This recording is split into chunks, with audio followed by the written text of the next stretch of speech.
For those of us who are still interested in the California end of things, there are a few things that I just wanted to touch on today. This is actually going to be, I think, a little bit shorter of a presentation even than yesterday's, because I just wanted to highlight what we heard today and kind of try to bring it to a California perspective a bit.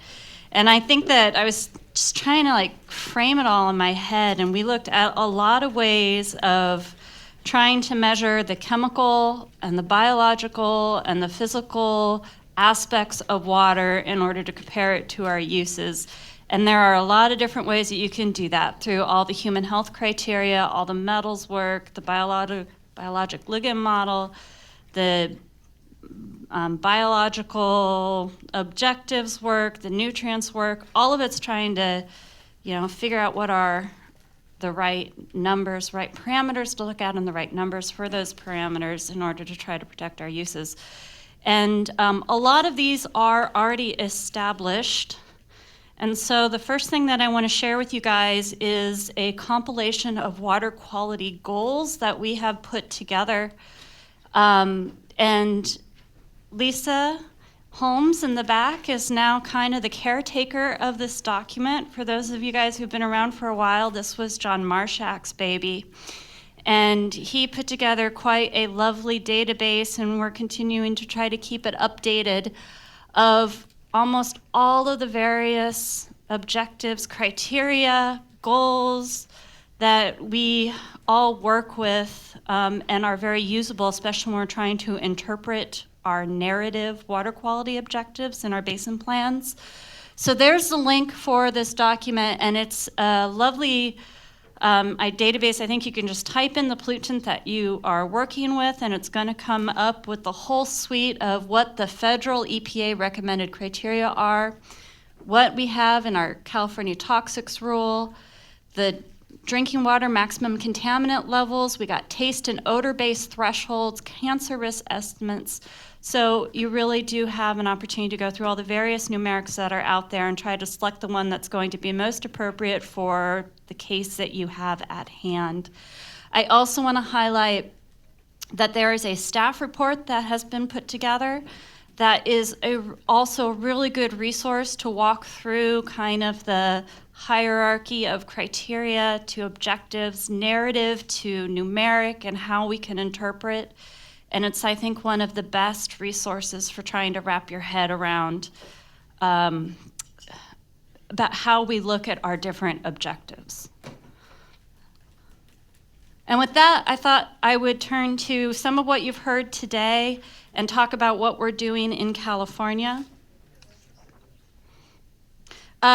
One of the things that we have recently done, I just want to make sure everybody's aware of, is that at the state level we adopted some new bacteria objectives. You've already kind of heard about this in the discussion over the last 2 days, but it's E. coli for freshwater and Enterococcus for marine, and I'll get to those tables in just a minute. They're very similar to what Terry showed this morning.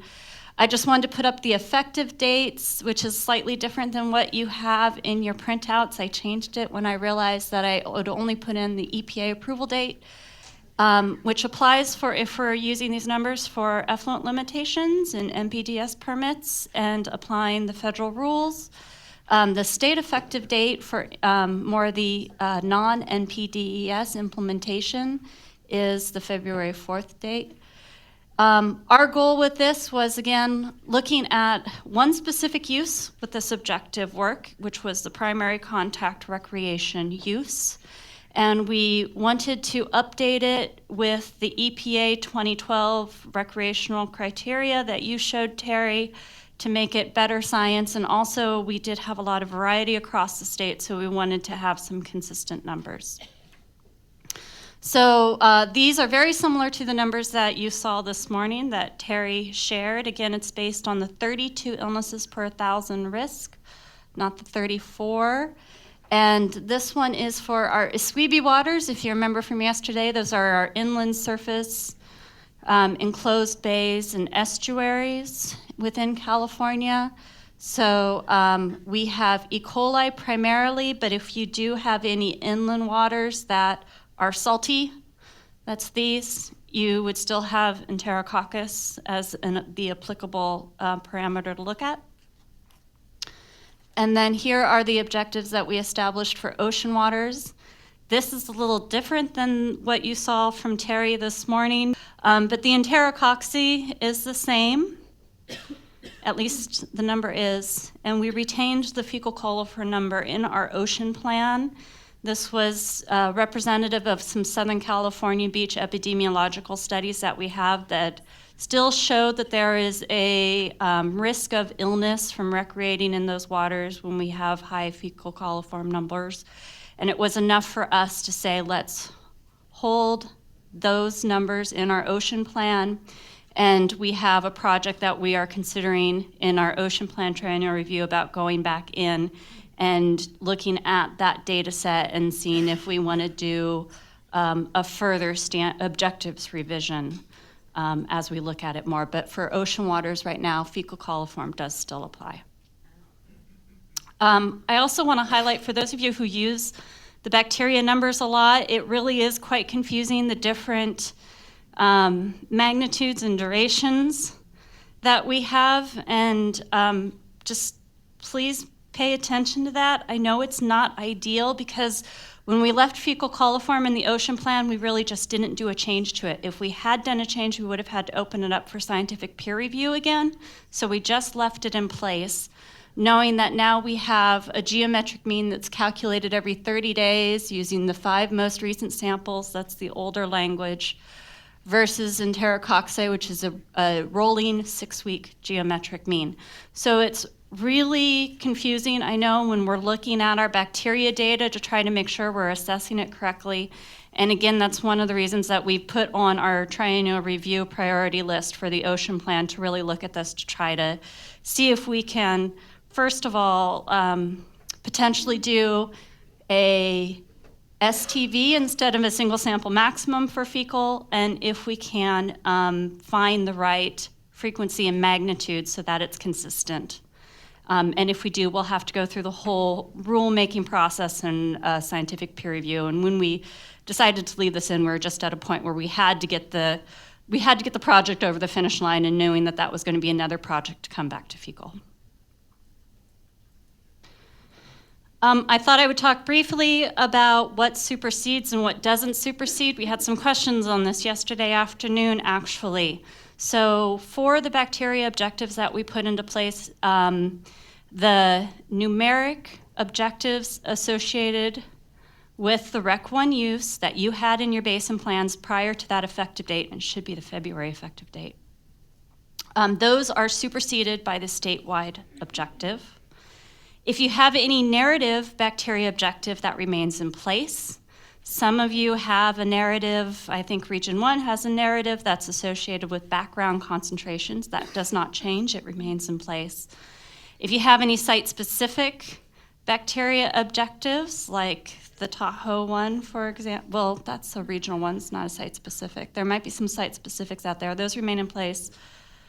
And then if you have any numeric bacteria objectives that you as a region might want to develop and have come into effect after what we did at a state, you guys can do that. And we're specifically saying that those will supersede what the state did. And we did that because we don't usually often do that. Like when we did our mercury objectives, we said at the state level, they're going to supersede anything that the regional board does into the future. But for bacteria, we realized that there is the qPCR method coming, there is coliphage on the horizon, there are Bacteroides bacteria that are being looked at for source identification, and we recognize that sometimes the regions move faster than the state board does on getting some of those objectives put into place for their regional waters. And we wanted to make sure that as the science continues to develop on bacteria, that should a region wish to put those objectives into place, that those would then supersede the E. coli, the fecal coliform, and the enterococcus objective if it was appropriate to do so. So I just wanted to let you guys know that I think from my point of view, putting in the 2012 304A recreational numbers that we put in was, I mean, that was 2012. We finally got this into place and effective this year. So we're finally kind of catching up, and I think that we're going to continue to be doing changes to our objectives for bacteria as we learn more and more and have better tools for actually looking at risks from pathogens of various types. Was that clear? Any questions on all that? I have a question, Rebecca, if you don't mind. As I'm starting to think through the train and review process for updating our basin plan, my understanding is that when we remove the objectives, we can just take that out as a non-regulatory action because they're already superseded. An action without regulatory effect because the effect has already happened? Yeah. I think so. But I'm kind of on the fence or interested in knowing how much language we can kind of change. So maybe it's something to talk about in the Basin Planning Roundtable for planning. That's a great more suggestion. In particular, but we're right. Everyone's going to need to make some changes, and there are some implementation action changes that probably will require public comment for us, and so we're starting to think about it. So I just want to.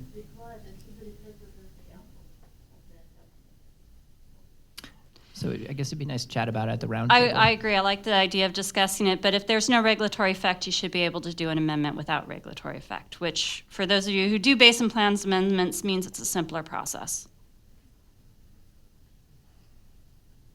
All right. One of the other components of the provisions that we adopted when we established the bacteria provisions, there were a few pieces that I wasn't going to spend too much time on, but I wanted to just make sure you guys were aware that we included a definition for limited water contact recreational uses. We did not designate this to any water, but we set a definition that can be consistently used across the state. So here it is. So I wanted to let you know that it's available to everybody. Some of the other items, the other components of those provisions. Just a quick statement here. If you are lowering the use from full rec to limited rec, you will need a UAA. Thank you. Yes, that's absolutely true. And we say that in the provisions too, but at least we provide a consistent definition of it.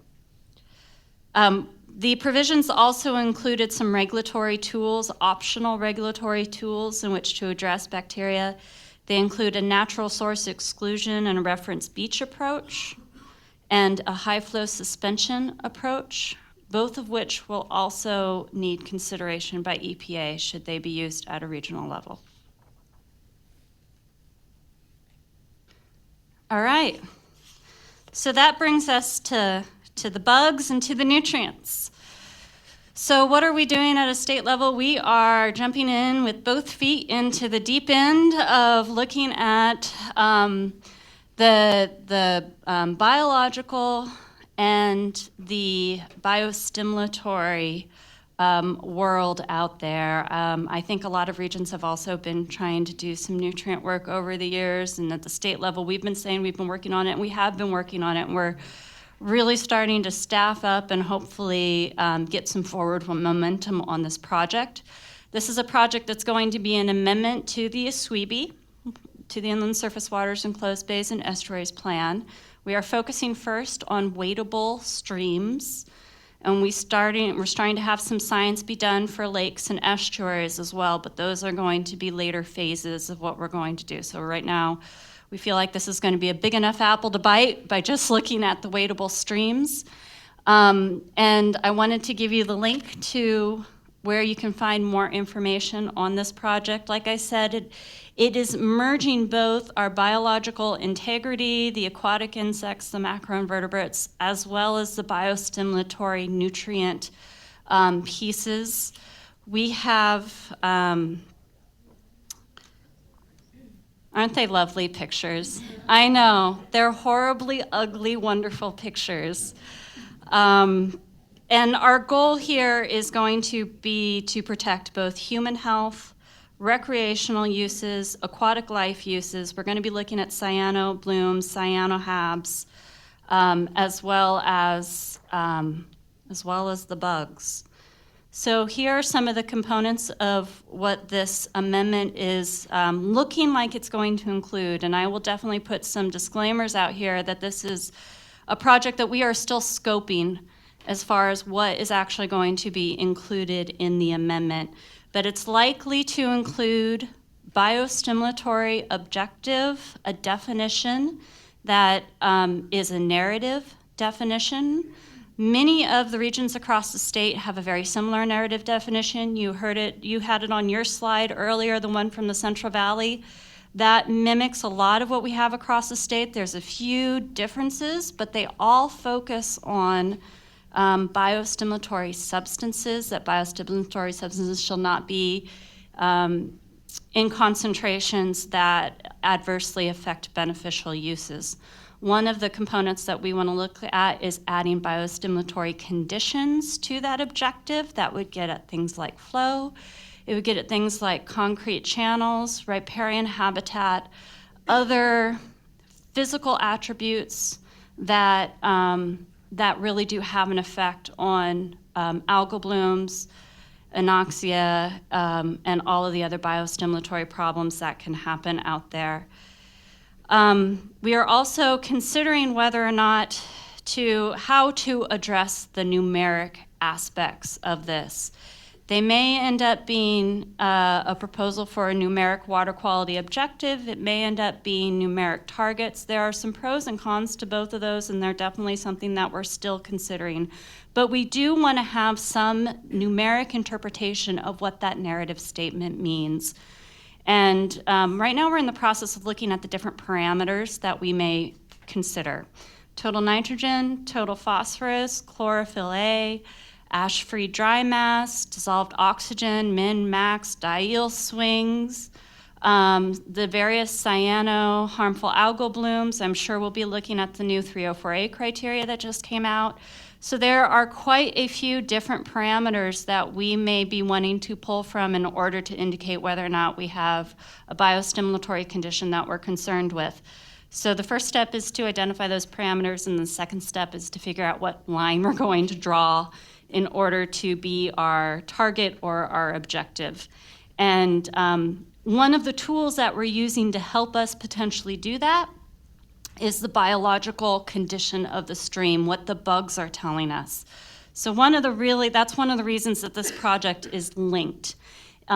Because we have already in place through all the work that our surface water ambient monitoring program has done over the last 20 years, we have some excellent indices of biological condition already established in the state that's known as the California Stream Condition Index, the CSCI, and we are really close to having the algal version of that, the Algal Stream Condition Index, published and usable.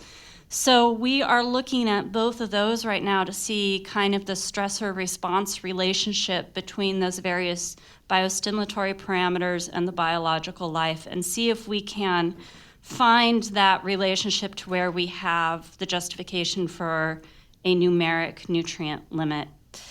And it's pretty conceptual right now. We're still trying to see where we want to go with this and what we have the science for. We've been working a lot with the Southern California Water Research Project, SWRCB. We've been working with Lester. He's been on the science advisory panel. So you should color California in a little bit of a light blue, because we are working with them a little bit more, and I've been reaching out with the end steps too a little bit to see what they can do to help us through all of this. This is going to be, I am really looking forward to being able to work on this project. And then there's the program of implementation. You think it's going to be hard to figure out what we're going to do to pick the number. Think about how we're going to try to implement this. So we're looking at things like the CADIS, which is the EPA's causal assessment. Potentially, if we look at that causal assessment, and you raised a point, Jason, about whether or not it's going to be refined enough to give us an answer about whether or not it is a wastewater treatment facility, or if it's stormwater runoff, or if it's ag, or if it's a channelized stream that's causing an impact. I don't know yet. I don't know the answer to that yet, but that's something that I want to look at more about, what tools are out there for us to be able to say it's, these are the stressors, these are the responsible parties. And then potentially, if we can make that link, then what are the actions that are going to need to be taken? A huge question I think we're going to need to address is with wastewater treatment facilities, the numbers that we're currently seeing for TN and TP are very low. Just like the ecoregion numbers, they're really low, and pretty much across the board you will hear wastewater treatment facilities tell you that they are unattainable. And I believe them, and I give them credit for the fact that it does take a whole lot of money to upgrade a facility to do a nitrification, denitrification treatment, or some other upgrade to a lot of our infrastructure in order to get these numbers down. So we also need to be looking about, can we do an nutrient offset trading program to provide a different stream channel, to provide different flow conditions, to provide some shade, to do something else within the stream to maybe, in the end, balance to better biology and fewer algal blooms. So we'll see how it all goes, but there are a lot of potential implementation ramifications from this project as well. I think it has the potential to impact ag, looking at phosphorus in addition to what they put on their fields for nitrogen. So this is something that we're going to be working on over the next few years. As I said, we're just starting to scope it right now. Whoops. We do have a few ways that you can get involved in this. We have a regulatory group from quite a few of the regional boards. Already have a representative on this group, and we've been meeting over the years as we've been developing some of the science, and we will continue to meet. We have a science advisory team that just wrapped up on a few documents that came out of SWRCB. Lester was on one of that. And we also have a stakeholder advisory group that includes representatives from a lot of the different our different discharger communities, our environmental community, a lot of our agencies across the state as well. And I put up the contacts. So Jessie, she already highlighted the biointegrity piece. Joe Westhouse is our lead on some of the biostimulatory pieces. So if you guys are really interested in getting involved, the regulatory group is probably a really good way to do so. Nadeem. So, will this amendment supersede also what we have in our basin plans also, like the bacteria? So this is not bacteria. This is going to be more the nutrient or something like that. No, but you said like bacteria. Yeah. I don't know yet. I think that's going to be part of what we're going to have to figure out as we do this. My first thought is probably, but I think that's one of those things that we need to carefully consider and make sure that there's not a site-specific or a TMDL that we want to keep in place along the way.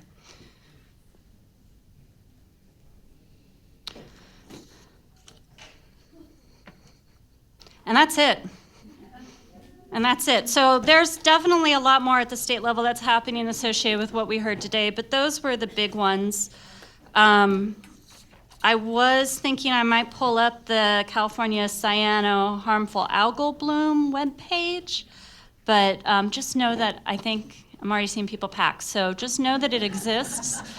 And you guys, I was just thinking about all the stuff that we heard today. There's a lot of good resources out there. And, obviously Google's a friend.